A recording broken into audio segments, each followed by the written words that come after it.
আবেদ রেজা, আপনার কাছে জানতে চাই এবছর তো নতুনভাবে আনন্দ শোভাযাত্রা নতুন একটা প্রতিপাদ্য নিয়ে আমাদের সামনে ধরা দিচ্ছে, সেক্ষেত্রে কেমন আয়োজন, কেমন প্রস্তুতি আমাদেরকে একটু বিস্তারিত জানাবেন।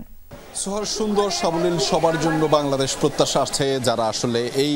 আনন্দ শোভাযাত্রায় অংশগ্রহণ করতে চান, যে সারথীরা এসেছেন, তারা প্রত্যেকেই কিন্তু এক বাক্যে মনোকায় সবাই কিন্তু এই প্রত্যাশার কথা জানিয়েছেন। আমি একটু আয়োজন সম্পর্কে জানাতে চাই। ঠিক এখন থেকে আর 51 মিনিট পরে কিন্তু যে বর্ষবরণ আনন্দ শোভাযাত্রাটি 1432-এর বাংলা 1432-এর সেটি আসলে শুরু হতে যাচ্ছে এবং সেটিকে ঘিরে বেশ কিন্তু যে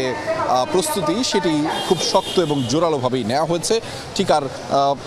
51 মিনিট পরবর্তীতেই কিন্তু সেই আনন্দ শোভাযাত্রাটি শুরু হতে যাবে এবং সেখানে সেই আনন্দ শোভাযাত্রাটি সফল করবার জন্য মূলত 7টি বড় মোটিভ, 7টি মাঝারি মোটিভ এবং 7টি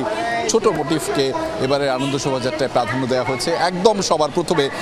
যে অগ্রভাগে যেই মোটিভটি থাকছে সেটি হচ্ছে ফ্যাসিবাদের যে প্রতিকৃতি, সেটি আসলে এই মোটিভটি এবারের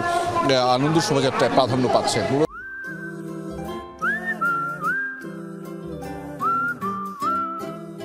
তো বলা হচ্ছে যে বাংলাদেশকে আসলে ফ্যাসিস্ট মুক্ত করতে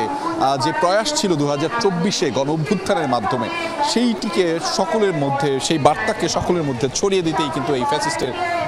মুখাকৃতিটি কিংবা করা হয়েছে এবং বাংলাদেশে যেন আর ফ্যাসিস্টের কোনোদিন তৈরি না হয়, বাংলাদেশে যেন আর কখনো কোনো ফ্যাসিস্ট না আসে, সেইটি নিশ্চিত করবার জন্যই কিন্তু এই যে ফ্যাসিস্টের প্রতিকৃতিটি কিংবা অবয়বটি সেটি আসলে এবারের আনন্দ শোভাযাত্রা থেকে নিশ্চিতভাবে করা হচ্ছে। এবং পরপরই রয়েছে বাঘের ফ্যাসিস্ট,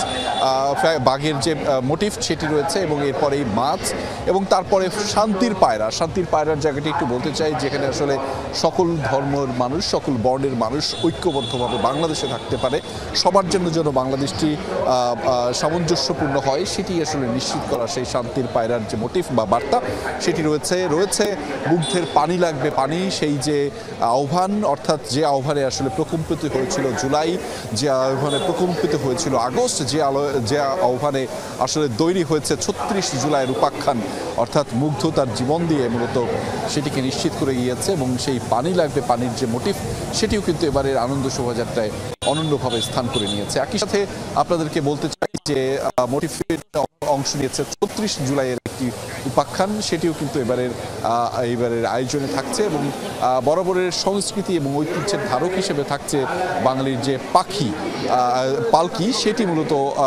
এবারের ঐতিহ্যের অংশ হিসেবে এবারের মোটিভে থাকছে এবং এছাড়া নানান ধরনের চরকা থাকবে, মূলত ছোট এবং মাঝারি মোটিভ হিসেবে বিভিন্ন চরকা। আপনারা জানেন যে চরকাও একটি বাঙালির ঐতিহ্যের সাথে জড়িত রয়েছে, সেই চরকাটিও থাকছে। আমরা বেশ কয়েকজনের সাথে কথা বলছিলাম, তারাও মূলত খুব বর্ণিলভাবে এবারের আয়োজনে অংশ নিতে এসেছেন। বিশেষ করে সাদা লালের যে অংশগ্রহণ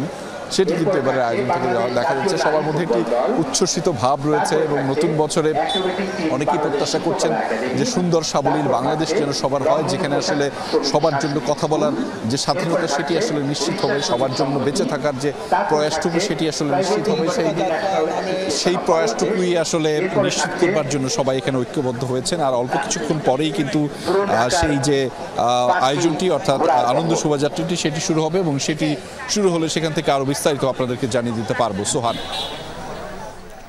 রেজা, আপনি আমাদেরকে জানাচ্ছিলেন যে 24শে গণ অভ্যুত্থান কিভাবে ফুটে উঠেছে এবারের শোভাযাত্রায়।